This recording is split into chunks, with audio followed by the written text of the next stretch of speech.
with a magnetic attachment. I positioned it discreetly behind the radiator in my mother-in-law's small apartment, as if it had always been part of the setup. The entire placement lasted barely 40 seconds. I kept repeating to myself that I wasn't the distrustful type, not the overly anxious sort. But after 3 straight months of noticing my wife quietly leaving our bed around midnight, I had transformed into a stranger staring back from the mirror. My name is Carter Hayes. I'm 39. I work as a construction project manager in Columbus, Ohio. Sandra and I had shared 8 years of marriage. They felt steady and reliable, or at least that's what I had convinced myself. We owned a home, had a dog called Hank, and cherished our Saturday mornings filled with weak coffee and meaningful talks. Our relationship appeared to match the ideal picture perfectly. Then the unusual nights began. It started subtly. Sandra would slip out of bed around 11, murmuring that sleep escaped her, and head downstairs. But one time I went down near midnight for a glass of water and found the house deserted. Her vehicle remained parked in the driveway, yet her coat was missing from the entryway hook. She returned around 2 a.m., carrying the scent of chilly night air mixed with something indefinable. When I asked her about it casually once, she claimed she'd been relaxing on the porch for fresh air. Our porch overlooked the street. From the upstairs bedroom window, I watched for over 20 minutes that night. She never appeared on the porch. Her mother, Beverly, resided in the attached apartment we'd constructed right beside our house. They shared the driveway. Only about 20 steps separated the 2 front entrances. Sandra stopped by her mother's place every single day, which seemed entirely ordinary given their closeness. But no one drops in on their mother at midnight. Except Sandra did. So I quit posing questions. Instead, I began seeking my own explanations. The initial recording captured almost nothing useful, just Beverly puttering about in her kitchen, the TV droning softly in the distance, the radiator making occasional ticks. I sat alone in my car in the shared driveway at 1 a.m., earbuds plugged in, listening to my mother-in-law tuned into late-night shows, feeling like the saddest excuse for a man on earth. Then Sandra's voice broke through, sharp and nearby. It sounded as though she stood inches from the hidden device. He has no idea whatsoever. My grip tightened on the phone. Beverly replied more faintly, from farther away. I caught only pieces. We can't go on like this, Sandra. It's becoming dangerous. Mom, relax, it's under control. Sandra spoke with composure. Steady tone. The identical calm she used when wishing me good night less than an hour before.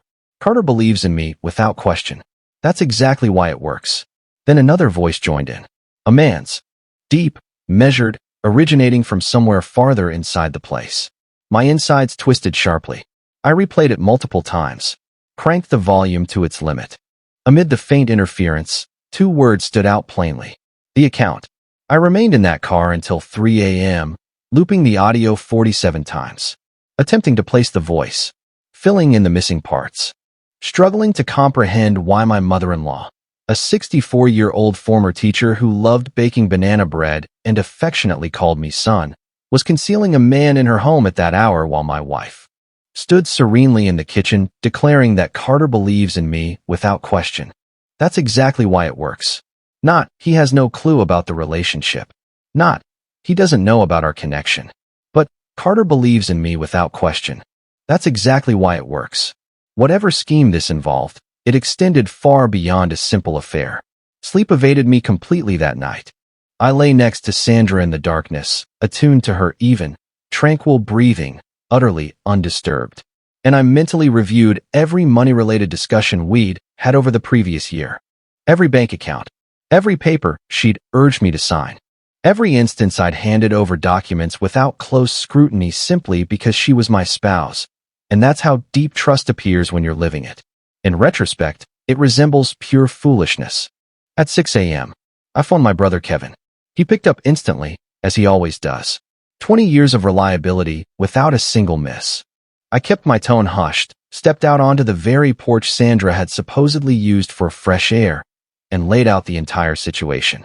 He stayed silent for a lengthy beat. Carter, what assets do you hold jointly with Sandra? I mentally cataloged them. The house, our shared checking account, the business insurance policy. I named her beneficiary 4 years earlier without hesitation. And then, the Mercer contract, I said, the the words coming slowly. Kevin let out a sharp breath. The Mercer contract represented the biggest undertaking of my professional life. A $2.3 million commercial build I pursued for 3 full years. It had been signed and sealed just 6 weeks prior. The dedicated project funds resided in a joint business account that Sandra had recommended I establish. Her idea, presented as sensible, simpler for handling combined costs, she'd explained. She'd assisted in opening it. Her name appeared on it. $2.3 million waiting in an account linked to my wife. And the previous night, inside Beverly's apartment, an unidentified man had mentioned the account at 1 a.m. A chill swept through my entire body. By 8 a.m., I contacted the bank. I waited in my truck at a gas station 3 blocks from home. Engine idling, heat on full, hands remarkably steady, the kind of calm that arrives when raw feeling gives way to raw instinct for self-preservation. The account rep was Glenn. I'd spoken with him a couple of times previously. Friendly, detail-oriented. "Mr. Hayes, good timing on your call, actually." A brief hesitation, just a beat too extended. "We noted some irregular activity on your Mercer project account yesterday afternoon. A third-party authorization attempt was filed." "What sort of attempt?" "Someone sought to designate an additional authorized signer. Had it gone through, that person would have gained complete access to withdraw funds." Another short pause. "The attempt triggered an automatic alert since it originated from an IP in Nevada. Any ties to Nevada on your end, Mr. Hayes?"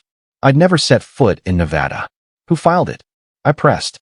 "It came through using your wife's login credentials," Glenn replied cautiously. "However, Mr. Hayes, the submitting device doesn't match any prior activity from her. New location, new browser, completely unfamiliar profile." He cleared his throat. "We held it rather than approving. But I urge you to lock the account down," I interrupted. "Immediately. Total restriction." "It was already restricted as of this morning, sir." I ended the call and remained seated there. An individual in Nevada had attempted to pry open a $2.3 million project fund using Sandra's access information. Someone who possessed her login credentials, her password, her recovery details. Someone she had willingly provided them to. I returned home. Sandra stood at the stove preparing eggs, humming quietly. She turned, smiled warmly as I entered. "Morning, love. Ready for breakfast?" I returned the smile. "Absolutely famished," I answered. That night, Sandra departed at 11:47 p.m. I stared at the bedroom ceiling for a minute and a half after the door closed behind her. Then I rose, dressed silently, inserted earbuds, and activated the live feed on my phone. I positioned myself at the head of our darkened staircase, like someone bracing for an inevitable judgment. Her voice emerged within minutes. "Sharper tonight." She stood nearer the hidden gadget. "He locked down the account, Mom." Quiet followed. I'm not sure how he figured it out. Perhaps the bank raised an alert. Or maybe a brief stop. No.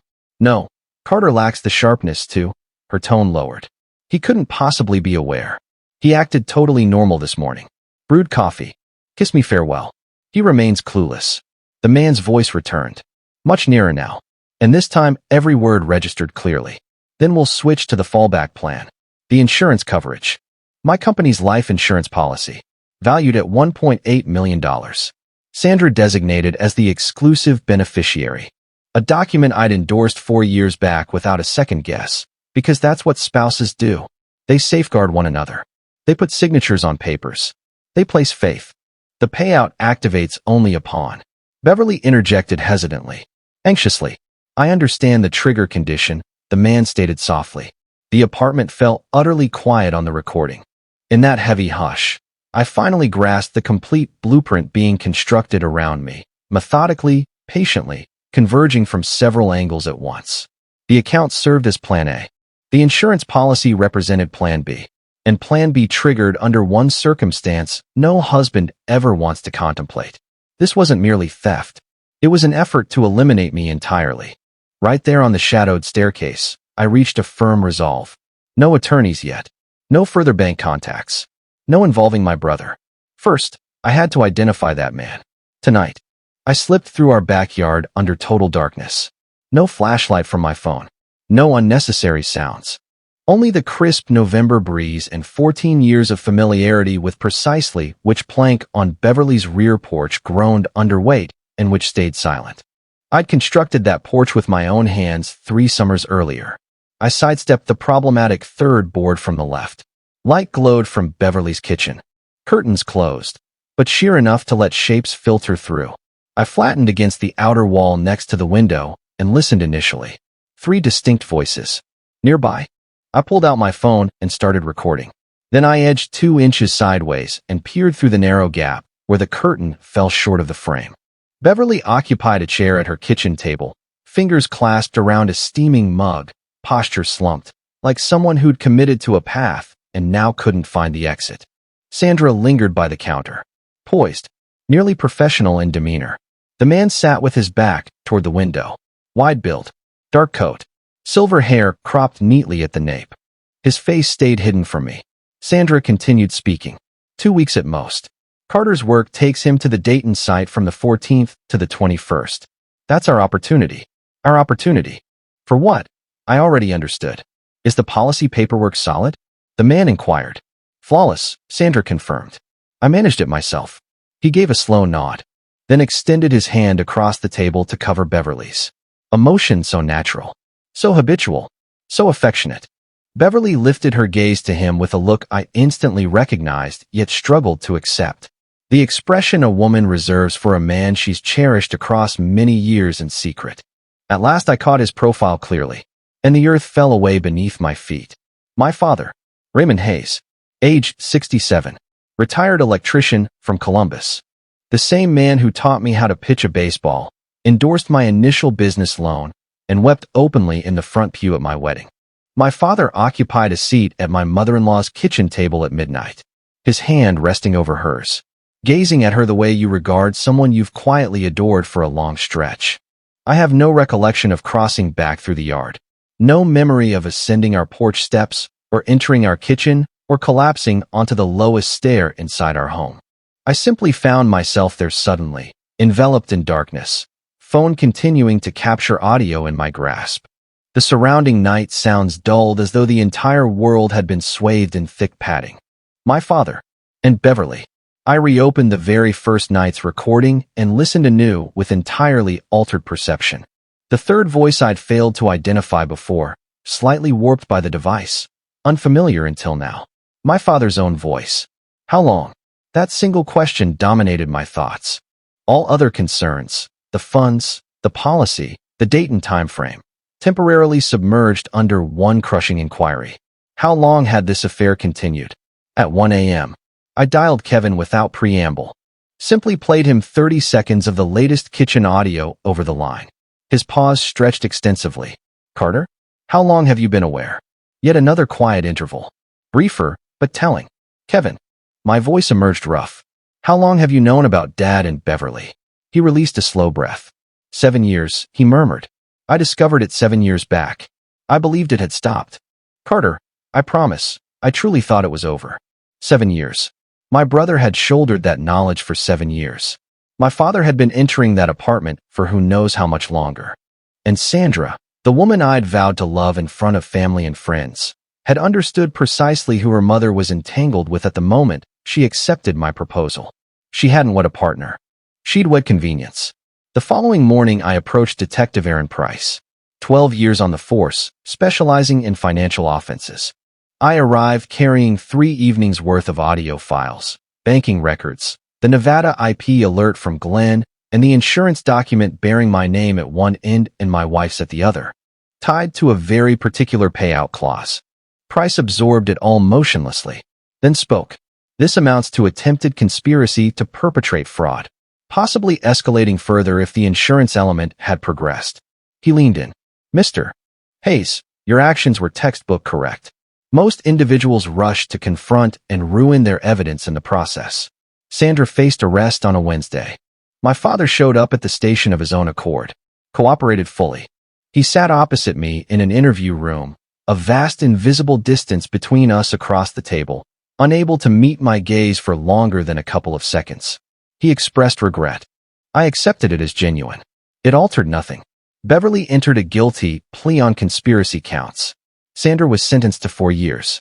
My father, whose role fell short of direct fraud participation, received probation, and forfeited something no judge could officially impose: his relationship with his son. I restructured the Mercer Project funds, completed the job successfully, stripped every other name from every asset I'd ever controlled. On certain evenings, I still settle on that porch. The same one Sandra claimed she'd used for fresh air. The one I'd stared at from our bedroom window, questioning what kind of idiot fails to notice the obvious. I've come to see that trusting nature not as a weakness anymore, but as proof I once loved without reservation. They simply weren't worthy of it.